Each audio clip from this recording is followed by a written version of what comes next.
नमस्कार, मनी गुरु की इस खास पेशकश में आप सभी का स्वागत है। मैं हूं स्वाति रायना। सरकारी आंकड़ों के मुताबिक बैंकों में करीब 42,000 करोड़ रुपए के अनक्लेम डिपॉजिट पड़े हुए हैं जिनका कोई वारिस नहीं है और ये वसीयत प्लानिंग की जरूरत को दर्शाता है। आज हम आपको बताएंगे वसीयत प्लानिंग क्यों करें, क्या है वसीयत बनाने का सही तरीका, वसीयत अगर नहीं हो तो उस स्थिति में संपत्ति को सही हाथों तक पहुंचाने का तरीका क्या है। इसी की बारीकियों के ऊपर आज रहेगी चर्चा। हमारे साथ दो खास एक्सपर्ट्स हैं, उनका परिचय करा देते हैं। चिराग मुनि, एग्जीक्यूटिव डायरेक्टर आनंद राठी वेल्थ, इनसे हम बातचीत करेंगे और साथ ही हमारे साथ नेहा पाठक भी होंगी, ये हेड हैं estate planning Motilal Oswal wealth से। बहुत स्वागत करते हैं। चिराग, सबसे पहले आपसे समझना हम चाहते हैं, वसीयत planning, estate planning, will planning, basically जो आपकी संपत्ति है उसको सही हाथों तक पहुंचाने की एक कानूनी प्रक्रिया इसको माना जाता है।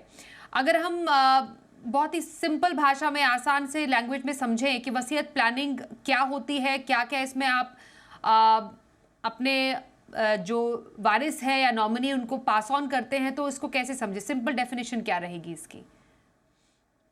धन्यवाद स्वाति जी। पहली बात तो जैसे आपने कहा, ये एस्टेट प्लानिंग जो होता है बहुत ही इम्पोर्टेंट स्टेप है। फाइनेंशियल प्लानिंग का ही स्टेप है, बहुत ही क्रूशियल स्टेप है, जो आप किस तरह से आपकी जो पूरी जमा पूंजी है आप किस तरह पास ऑन करना चाहते हैं अपने नेक्स्ट जनरेशन को। एक एक कहावत है कि the only thing certain in life is death and taxes. So हम टैक्स प्लानिंग तो काफ़ी करते हैं, लेकिन जो हमारी जमा पूंजी किस तरह हमको ट्रांसफ़र करना है बहुत इम्पोर्टेंट है। इसमें दो पहलू है। आप एक तो होता है बहुत सिंपल तरीके से हम हमारी विल लिख सकते हैं। एंड अगर एक बार हमने विल लिख ली तो उसमें हमारी जस्ट सिर्फ डिज़ायर लिखनी है कि हम किसको देना चाहते हैं और कितना देना चाहते हैं और कैसे देना चाहते हैं। I think that's a simple will, आपको एक आफ्टर योर लाइफ टाइम जो एग्जीक्यूट हो सकता है, या अगर आपको ड्यूरिंग या लाइफ टाइम भी प्लान करना होता है उसकी भी एक जरिया होता है जिसको बोलते हैं प्राइवेट फैमिली ट्रस्ट, जो हम बना सकते हैं। बट जो सबसे सिंपल फैशन जो है वो विल होता है, जो आपकी डिजायर्स है आप एक पेपर पे लिख दीजिए और एकदम सिंपल वे में लिख दीजिए कि किसको देना है, कितने प्रोपोर्शन में देना है। That's the way you can plan. बिल्कुल। तो वसीयत प्लानिंग बेसिकली सही हकदार तक आपकी संपत्ति पहुंचाना होता है। नेहा पाठक भी हमारे साथ है, उनसे और बारीकियां समझते हैं। नेहा, जब हम एस्टेट प्लानिंग, वसीयत प्लानिंग की बात करते हैं तो इंडियन कॉन्टेक्स्ट में कितना पॉपुलर है ये? हम यूजुअली इस पर तो बहुत फोकस करते हैं कि आपको वेल्थ कैसे क्रिएट करनी है, पर इस वेल्थ का आगे जाके रखवाला कौन होगा? क्या हम वाकई इसको लेकर सीरियस हैं? जो डेटा है वो क्या कहते हैं? सबसे पहले थैंक यू वेरी मच आपके शो में मुझे बुलाने के लिए। So I would want to start, मैं आपको कुछ स्टैटिस्टिक्स देना चाहती हूँ कि इंडिया में अगर हम देखें तो 66% जो सिविल केसेस हैं वो भूमि या संपत्ति विवादों संबंधित है। दूसरा ये रहेगा कि आरबीआई ने एक रिपोर्ट निकाला था, 42,000 करोड़ बैंक डिपॉजिट्स अनक्लेम्ड हैं और पिछले साल ये 28% बढ़ गए थे। इंश्योरेंस में यही आंकड़ा कुछ 20-22 हजार करोड़ का है।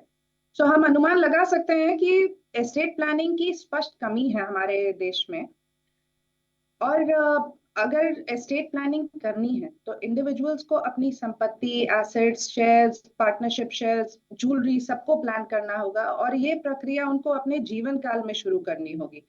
और ये प्रक्रिया, जैसे कि मेरे दोस्त ने बोला कि ये प्रक्रिया काफी तरीके से किया जा सकता है। विल से कर सकते हैं, प्राइवेट फैमिली ट्रस्ट से कर सकते हैं, कुछ लोग ये HUF और नॉमिनेशन से भी करते हैं, और कुछ लोग इसको पार्टनरशिप या कंपनी से भी करते हैं। तो ये बहुत इम्पोर्टेंट एस्पेक्ट है जो कि सब लोगों को करना चाहिए, मगर बहुत कम लोग एक्चुअली इसको अपनी जिंदगी में लागू करते हैं। होता यह है कि लोग बहुत सोचते हैं कि हम प्लानिंग करेंगे करेंगे और उसके बाद में करके वो होती ही नहीं है कभी भी। बिल्कुल। आपने जैसा कहा कि कल करते हैं, इट्स ओके, क्योंकि हम यूजुअली इन चीज़ों को लेकर काफ़ी असहज महसूस करते हैं कि हमारे साथ तो कुछ हो नहीं सकता है। लेकिन अगर आप अपने जीवन काल में अपनी संपत्ति को सही हाथों तक पहुंचाने का फैसला नहीं करेंगे तो आगे जाके दिक्कत ही यहाँ पर डेफिनेटली आएगी। चिराग, क्या फ़ायदे हो सकते हैं वसीयत प्लानिंग के? क्योंकि जैसा नेहा ने भी बताया कि बहुत सारे ऐसे अनक्लेम्ड जो संपत्ति है वो तो पड़ी ही है, कई कानूनी विवाद भी हैं जो कि सुलझ नहीं पाए हैं इसके चलते। तो वसीयत प्लानिंग की सबसे बड़ी खूबियां, सबसे बड़ी खासियत क्या है जो इस वक्त हमें लोग देख रहे हैं, जो कि ये समझे, इसके महत्व समझे कि हाँ वसीयत प्लानिंग करना बेहद ज़रूरी है। कल को क्या ऐसी दिक्कत पेश आती है जो कि वसीयत प्लानिंग के एब्सेंस में होती है? देखिए, सबसे बड़ा इम्पोर्टेंट चीज़ है वसीयत प्लानिंग में दैट आप डिसाइड कर सकते हैं कि आपकी जो संपत्ति है आप कैसे देना चाहते हैं और किसको देना चाहते हैं। क्योंकि अगर आप विल नहीं लिखेंगे और आपके बाद इट इज़ कॉल्ड मतलब अगर कोई किसी का देहांत हो जाता है, इंटरस्टेट बोलते हैं उसको, विदाउट अ विल, तो लॉ टेक्स ओवर।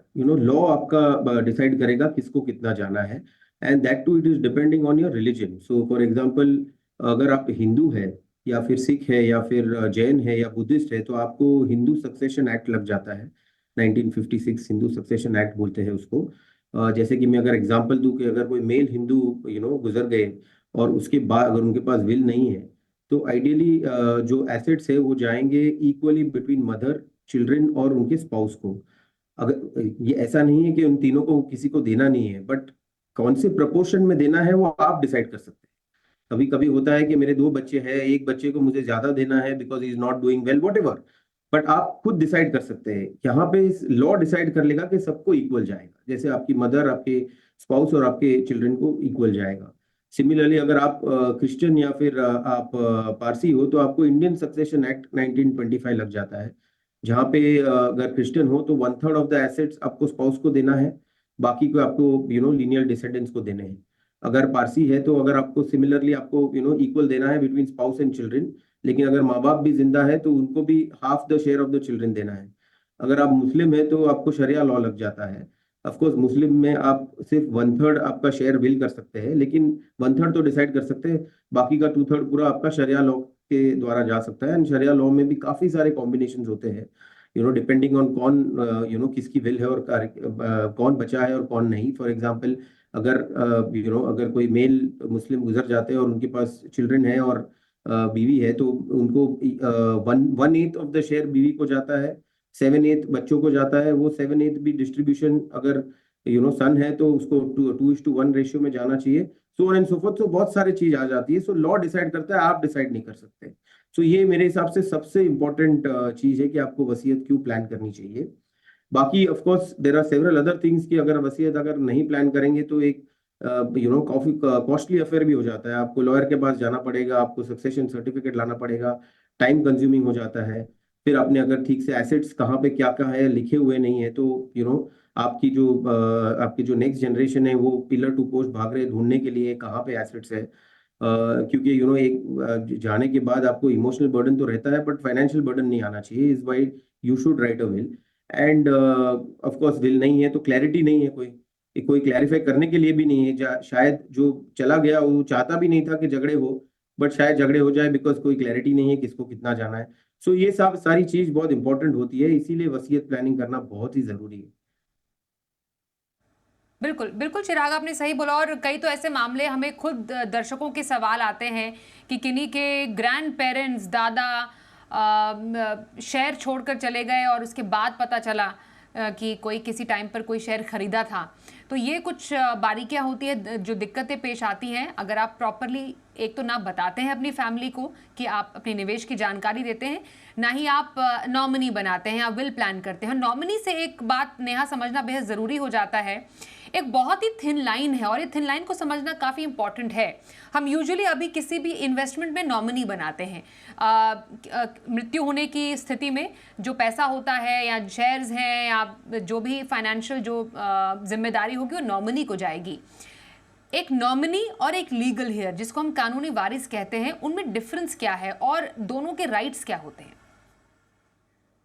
तो अगर मैं बिल्कुल साधारण रूप से ये एक्सप्लेन करूं तो नॉमिनी एक कस्टोडियन या संरक्षक होता है, जो कि आपके एसेट्स को जब तक होल्ड करता है तब तक वो एसेट्स वो लीगल एयर को कानूनी रूप से सुपुर्द ना कर दे। लीगल एयर का मतलब होता है उत्तराधिकारी। कानूनी उत्तराधिकारी होता है या फिर आपने विल में डिस्क्राइब किया है, वो आपका लीगल एयर बनता है। अगर मैं इसको थोड़ा सा उदाहरण के रूप में बताऊं तो यदि एक व्यक्ति है, इनके घर में वो खुद हैं, उनकी पत्नी है, उनका बेटा है, उनकी बेटी है। ना सोचिए इन व्यक्ति ने एक फ्लैट लिया, उन्हें अपनी पत्नी को उसका नॉमिनी बना दिया और इनने कोई वसीयत नहीं बनाई। हम इनको दो तरीके से देखेंगे, उनने कोई वसीयत नहीं बनाई, उनकी पत्नी उनकी नॉमिनी थी। अगर इनकी मृत्यु हो जाती है तो उनके कानूनी उत्तराधिकारी जो कि लीगल हेयर होंगे वो उनकी पत्नी, बेटा और बेटी समान शेयर्स में रहेंगे।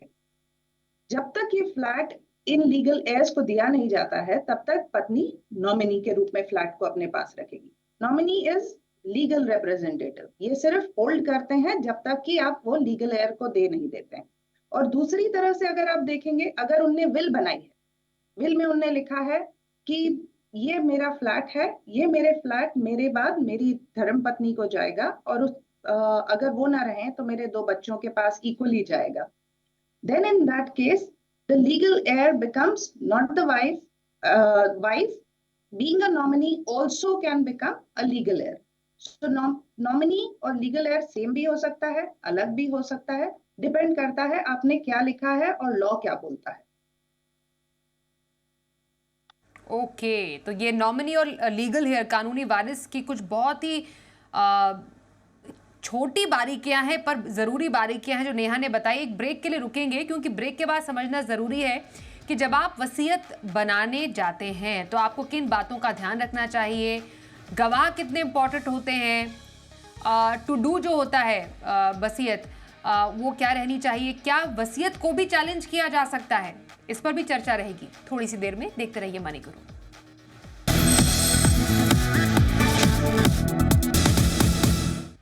वसीयत की इंपॉर्टेंस की आज हम बात कर रहे हैं। हमारे साथ नेहा पाठक है, हेड है state planning Motilal Oswal wealth, और चिराग मुनि से हम चर्चा कर रहे हैं, ये है एग्जीक्यूटिव डायरेक्टर आनंद राठी वेल्थ।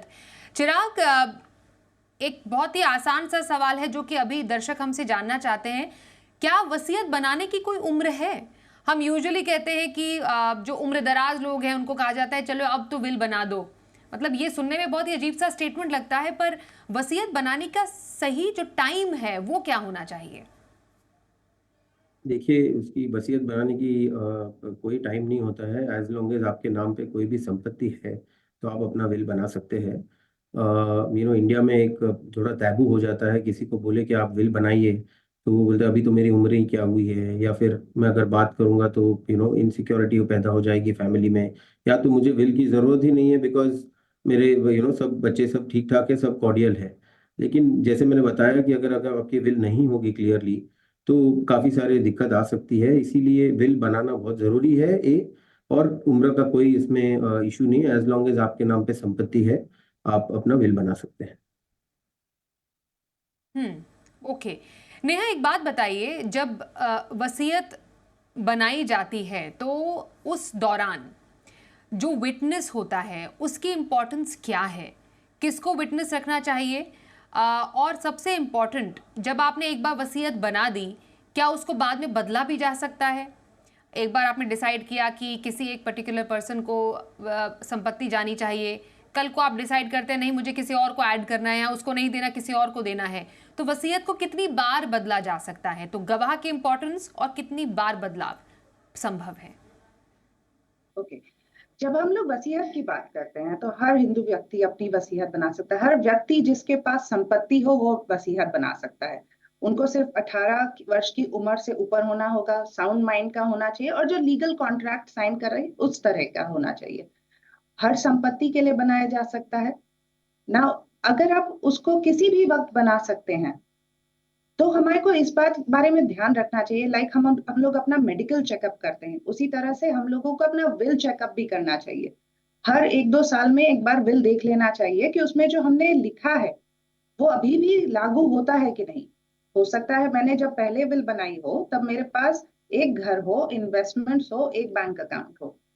थोड़े साल बाद मेरी इनकम बढ़ गई, मैंने एक और बैंक अकाउंट खोल लिया, मेरे इन्वेस्टमेंट्स बढ़ गए, हो सकता है मैंने एक प्रॉपर्टी और खरीद ली। ओवर द टाइम लोगों के बच्चे भी हो जाते हैं, ग्रैंड चिल्ड्रन भी हो जाते हैं, उन लोगों को ये चीजें ध्यान में रखते हुए विल को चेंज करना चाहिए। नाउ विल को चेंज करने के मल्टीपल तरीके होते हैं। एक होता है आप एक कोडिसिल बना लीजिए, ये होता है एक एडिशन टू अ विल। तो आपने वसीयत बनाई है, उसके ऊपर आप एक लिख रहे हो चेंज, कि हमने ये चेंज किया है और उस चेंज को आप उस कोडिसिल में डाल दीजिए।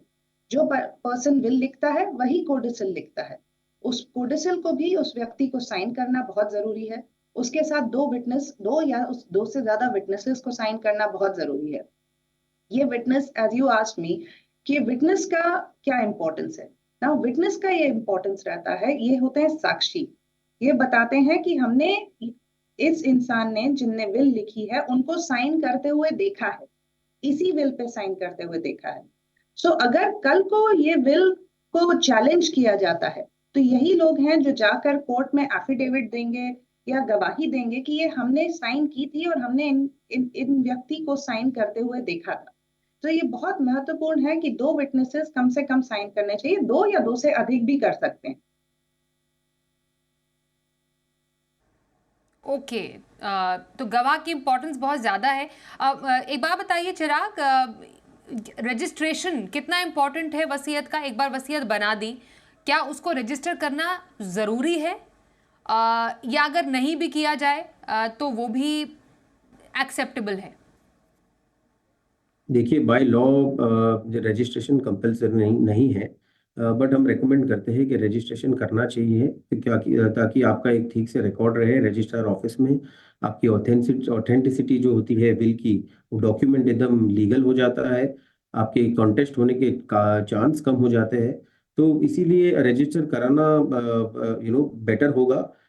आजकल रजिस्ट्रेशन कॉस्ट भी इतना नहीं होता है, डिपेंड्स आप कौन से सिटी में कहाँ पे हो, तो 2-4 हज़ार रुपए में आपका रजिस्ट्रेशन भी हो जाता है। तो एक रजिस्टर्ड विल रखना बेटर है, बट बाय लॉ आप कोई भी पेपर पे भी लिख सकते हैं और वो एक्सेप्टेबल विल है, एज लॉन्ग एज कोई प्रूव कर सके ये फाइनल विल था वो।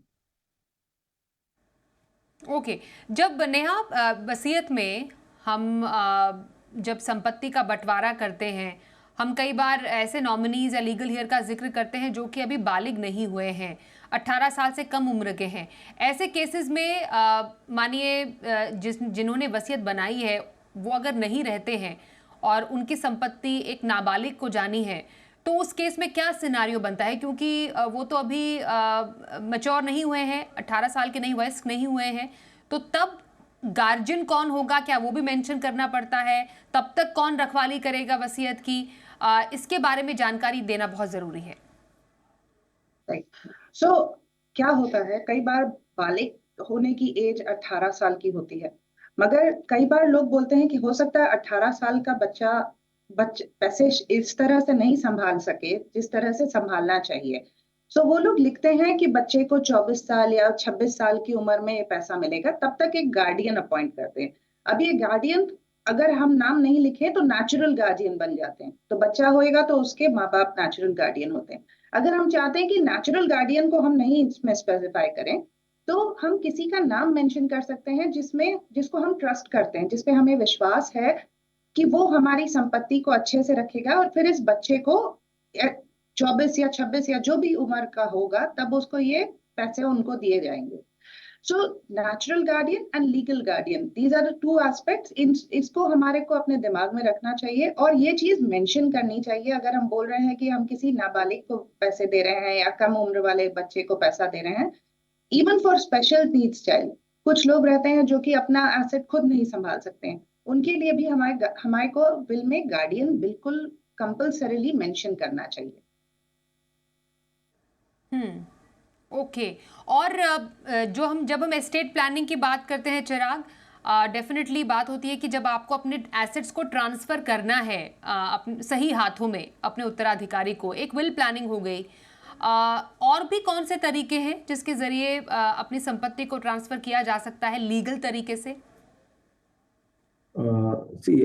एक बात तो है कि हमको और एक याद रखना है कि हमको एग्जीक्यूटर का नाम मेंशन करना है विल में, क्योंकि जो अल्टीमेटली आपके बाद जो एग्जीक्यूट कौन करेगा, ये विल कैसे ट्रांसफर करेगा, क्या होगा, वो बहुत इंपॉर्टेंट व्यक्ति हो जाता है। तो वो भी एक ट्रस्टवर्दी पर्सन होना चाहिए कि आपने एग्जीक्यूटर का नाम लिखे। आप बेनिफिशियरी को भी एग्जीक्यूटिव बना सकते हो, बट वो आपकी इच्छा है कि आप किसको एग्जीक्यूटर बनाएं, दैट इज वन।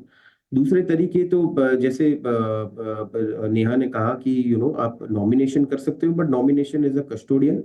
फिर आपको अगर विदाउट अ विल आपको जाके सक्सेशन सर्टिफिकेट लाना पड़ेगा कोर्ट से, सक्सेशन सर्टिफिकेट जब आपके पास सिर्फ मूवेबल प्रॉपर्टी होती है तो आप सक्सेशन सर्टिफिकेट के लिए अप्लाई कर सकते हो, या आपके पास दोनों है इमूवेबल और मूवेबल तो आपको लेटर ऑफ एडमिनिस्ट्रेशन अप्लाई करना पड़ता है कोर्ट में।